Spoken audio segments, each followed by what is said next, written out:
A very good evening and welcome back, ladies and gentlemen. Thank you very much for your greatest support. Now, fellow Kenyans, let's talk a little bit about the national security, the security in the country and along the border.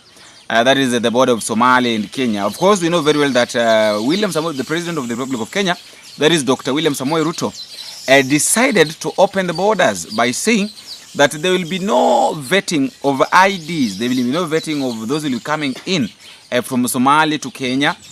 They'll be given IDs for free. A lot of people talked about this thing, saying the negative side of it, saying that this thing can cause a lot of problems in the country, whereby it will be a loophole, whereby the terrorists, that the Al-Shabaabs will come in from the other countries, coming into the country, Kenya, and doing massacre, causing a lot of chaos, doing massacre, killing people, and then going back without anybody questioning them. And I've also been talking about this, saying that imagine someone has come from Somalia to Kenya, and then after coming to Kenya, is given a passport. He gets a passport with the Kenyan nationality, and then takes a flight from Kenya to United States of America or to Dubai or anywhere. And then he goes there and then causes troubles, kills people. When the person will be being traced, the first stop or the first place that this person will be investigated in is the flight that where did this person come from, which is Kenya. And then when you trace this thing, you'll come to realize that this person was not even a Kenyan nationality. This person did not belong to Kenya. So these are the kind of things that were supposed to be looked at before saying that people will be coming in the country without the ID vetting. But when that one said and done, of course, we all know what has been happening along the border between the militia, the Al-Shabaab, and all those soldiers and all those things. I think we'll be talking about that story. There's no need of repeating it. But then today, I want us to talk about two things. I want us to talk about the security in the country along the border of Kenya and Somalia, and also the relationship between Kenya and Russia-Ukraine war, whereby the Kenyan government have decided that they're going to involve themselves in the Russia-Ukraine war, and saying that, oh, Mara, the people that have been in Ukraine, the Russia, they're going to find a way of bringing them out. Imagine they are soldiers. You are saying that soldiers that involve themselves in the war between Ukraine and Russia, you're going to find a way of taking them out simply because they are Kenyans. Those are the kind of things that I want us to talk about. But before we get deeper into this discussion, fellow Kenyans, let me take a moment and just request you that if at all we are meeting for the first time, don't forget to click the subscribe button. You can as well like, you can share, drop me a comment in the comment section, tell me what you think and where exactly you are watching these videos from. If it is the first time, please don't forget to subscribe. And also to those who have been here, you can just tell me where you are. If you're within the country, tell me where. If you're outside the country, tell me where. That is the main thing, and that is the only way you can get the videos any moment that have been uploaded, and you'll be notified by the YouTube. Now, let's get into this discussion. And I want to read for you something here that had been posted by one of the soldiers, one of the government officials, and this is what he said. Actually, he sent me this and told me that don't disclose my name, but just talk about this. So let me just read for you what this guy wrote for me. He's one of the guys that works along Somali borders. He's one of the, actually is one of the, I don't want to mention, but he's there. This is what this guy said, that Kenya has this special elite group called the Special Operation Group, the SOG. Which has thwarted a planned terror attack in Garisaa County after intercepting 8 Al-Shabaab militants attempting to plant improvised explosive devices, that the IEDs, along the Merel-Yumbi Road. Security reports indicate that the militants were assembling the explosive when the SOGs, that is the Special Operation Group, officers acting on intelligence shared by local residents swiftly moved into neutralized in to neutralize the threat. Upon arrival, the officers engaged the suspects in a brief gunfight before recovering several IEDs that had already been planted along the busy route. The IEDs, the full meaning of IEDs, I think I'll tell you that. That is the improvised explosive devices. And then he went ahead and wrote this, that according to the counter-terrorism police unit, the devices were meant to target both civilians and security patrols using the road. Our alert special operations group, that is the SOG, stopped 8 Al-Shabaab terrorists who were attempting to set up improvised explosives devices in the Welmerer Yumba area of Garisaa. It continued, the brave officers engaged the terrorism and managed to recover an assembled IEDs that were to be used to the mothers, children, and security officers using the Welmerer Yumba Road. The swift response by the SOG averted what could have been a deadly terror attack in a region that has recently seen a surge and militant activities targeting convoys and passengers' vehicles. Now, let's discuss this for a little bit before we get back into the next topic or in the next discussion, whereby Kenya is involving itself, where Kenya involved itself in the Ukraine-Russia war. Now, the Al-Shabaab, these 8 Al-Shabaabs, I know the first question that people are going to ask is that these Al-Shabaabs, did the SOG, that is the Special Operation Group, manage to kill them? That is a question that we're still asking, whether they were killed or not.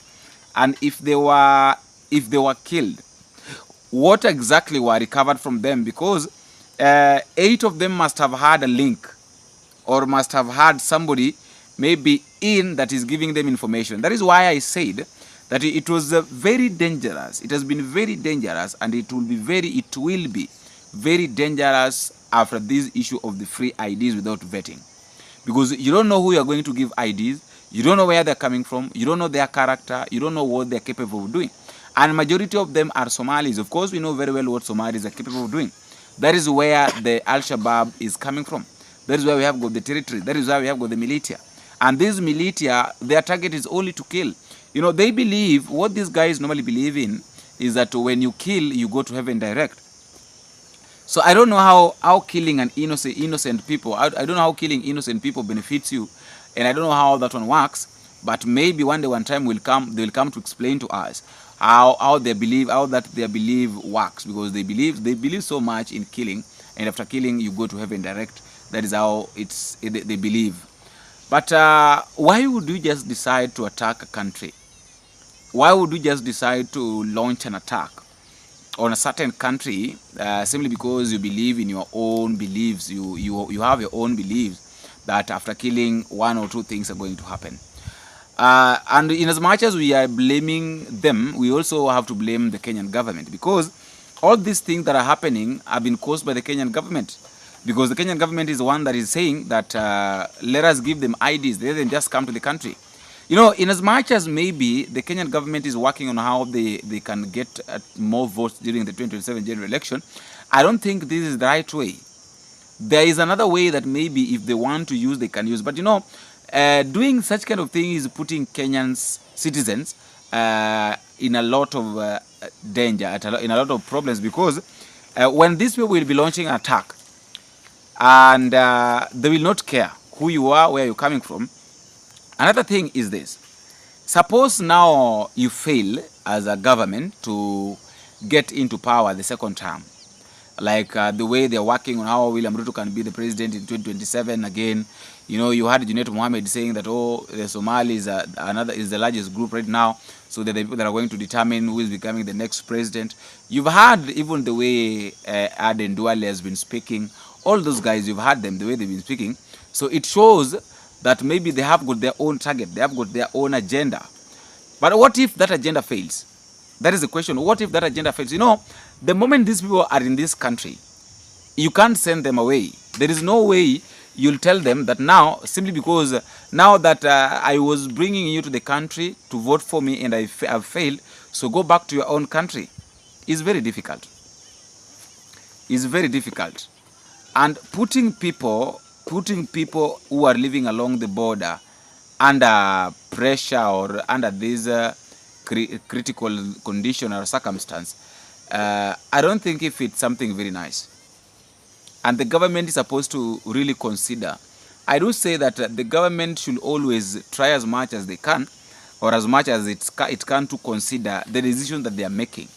You know, there is a decision that you can make, maybe to think, you thinking that it's going to benefit you. Yes, it's going to benefit you, but then do you even consider the 50 million plus people that you are ruling? That is the question. Do you consider the 50 plus million people that you are their leader? How are they taking it? Do you really think that when something happens, they can survive the problem? Can they survive the attack? If it's a yes, then okay, go ahead and do it. But then if you also feel like I'm putting people under in a certain condition or under pressure, or in a problem, in a place that they cannot come out, in a condition where they can't come out of it, then it's better you ignore.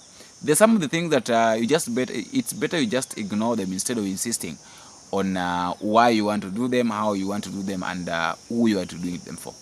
Because you might be working on how you want to benefit. Then after you benefiting, what about us? What about citizens? What about Kenyans? Those who are ruling?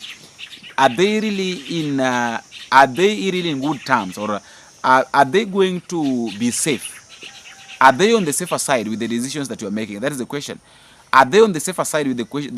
Yes, you make decisions, but are Kenyans on the safer side with the decisions that you are making? That is the question that you can also tell me in the comment section. Do you really think that all these decisions that this government is making, Kenyans are always on the safer side?